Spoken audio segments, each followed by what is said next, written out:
And the latest debate out there in the Fortnite scene is a supposed $0 contract going around for an FNCS winner. By far and away, his biggest accomplishment has definitely started a debate out there. One that I actually really understand where the organization is coming from. A great lesson for all pros out there involving Team Wave and one of their members known as Jur3ky, a very, very young Fortnite pro, and yes, a recent FNCS champion who decided to take to Twitter somewhat randomly to let us all know that he is currently on a zero salary contract, which at face value, as you can imagine, caused a bunch of ruckus. As he said, just to be clear, I am under no salary and have wanted to sort this internally since winning FNCS. I am in the wrong for not having used professional help from an agent when entering the agreement, but still feel this all could have been avoided, releasing a statement tomorrow. And this causing a whole storm out there of free Jur3ky tweets and people being very pissed at the organization until they responded and explained their side of things,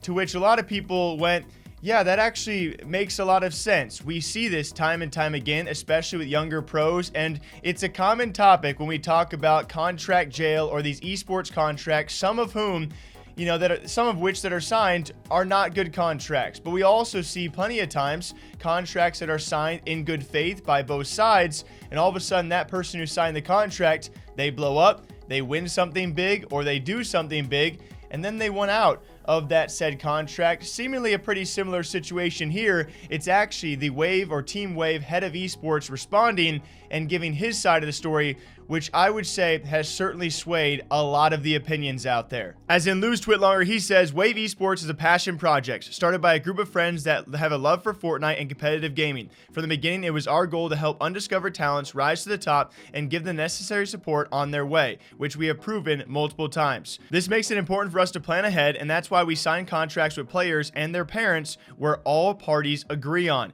In Jur3ky's case, there is lots of misinformation. We internally agreed upon paying him a smaller salary for the remaining 3 months of his contract, even though he didn't want to sign a new contract for a longer time. His expectations did not match his value in no realistic dimension. Yes, he won an FNCS, but that was his only achievement in 2 years, and it was a team event that he played with one of the most established duos in Europe. We also told him that after his contract is over, our financial situation might allow a higher salary, but it just proves the fact that he knows himself, that he wants to oversell himself at his peak and doesn't believe that he'll be worth more in 3 months. When we discussed the contract, he confirmed that he is fine with the situation and he'll be a free agent after the agreed time is over. We believe in investing in a player's brand rather than trying to throw money at kids. When orgs can do much more for a player's career, besides the previous 2 boot camps, we also made a big effort in setting up an expensive film production in which Jur3ky will play a huge role. A contract was signed in good faith, and now we are trying to get canceled by the other side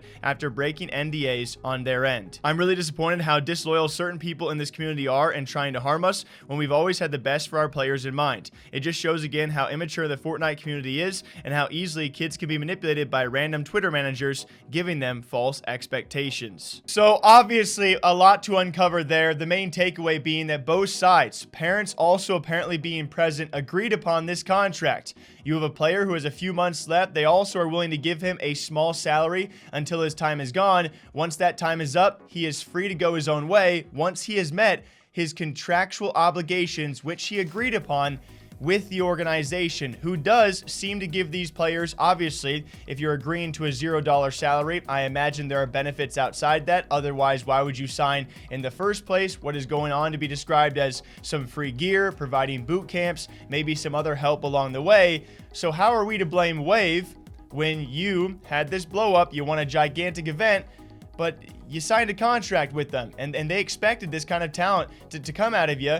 But both sides agreed upon the terms, which they did, and even further, when Jur3ky spoke out about this, he broke that side of the deal, disclosing contract details, which he probably shouldn't have in the first place. And an even more well-known Fortnite player and a couple-time champion himself when it comes to just FNCS and even outside of that, Janice, also taking to Twitter saying, "Can't believe people are hating on Wave. I still have the biggest respect for them and their player scouts and being able to grow from zero and not much money so far up, and now people are hating on them because they did a good signing and are even still paying him a salary for the last months. It was Jur3ky's decision to stay in the academy team until the contract ends. Jur3ky won an FNCS without big achievements before, and of course it's hard for for Wave to handle this and decide what to do next. He also shows a further twitlonger as well, this one being from the head of talent over at Team Wave. And at TLDR, they signed Jur3ky before he won the FNCS, and both parties agreed to include his so-called agent, and they never take a percentage of prize money unless they offer a salary. Jur3ky agreed to write out his academy contract, where discussions would resume after, with no obligation for him to stay in the organization. With Wave fulfilling their end on providing gear and boot camps and more, it was Jur3ky who broke his side when he disclosed details on the contract, which both sides had upheld to that point and agreed to until then. And so it seemed like a very crazy situation and a very bad look for Wave off the bat whenever you put $0 in contract in the same sentence, especially in esports nowadays, where everyone's trying to fight for at least fair pay. It's tough not to have a negative light there. Then when the situation is explained, where very clearly Jur3ky and his parental figures, his entire side, agreed to that contract, with other things being provided to him as incentives and to help him, prolong and progress his career. Then he goes on to win something big, but he still has obligations. This is a team who, by the way, does not have a lot of money. It seems that Jur3ky won an FNCS and maybe had heard interminglings of what he could be making elsewhere, where teams love to overpay. Meanwhile, you have Wave, who has signed you early on. They saw the talent in you. They provided you with things as well, along with that, yes, $0 contract, and are even offering you a small salary until your time is up, which seems to be just months away. And so, yes, your talent will still be there a few months from now. You have to go back to what both parties agreed on in providing each other. You providing the organization exposure and then providing you some decently sized benefits on the side of progressing your career. Both sides agreed to that, and it was Jur3ky who broke it first.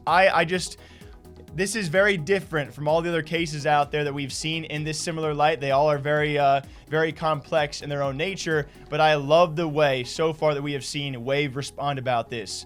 Not just the head of esports, not just talent acquisition, but multiple people responding on this, giving their perspectives on how it was Jur3ky. And I can't really blame the kid either. At the end of the day, you got to remember, this is a young teenager, probably not knowing how to react in a situation where he could be making tens of thousands of dollars and is currently signed for a more period of time to a $0 contract. If I was still in my young teenage mind, I might react in a brash manner as well, but it seems the situation has been subtly resolved, and once Jur3ky is free, we'll see what he chooses to do then. I really want to give credit to Wave. I thought it was a great response explaining their side of how the contractual obligations were not broken by them, but by their player when he spoke out. What do y'all think about this $0 contract, huh? Pretty crazy headline. Even crazier story. Until next time, drink yourself some water, all right? Drink yourself some coffee. I'll catch you back here sometime soon. Take care.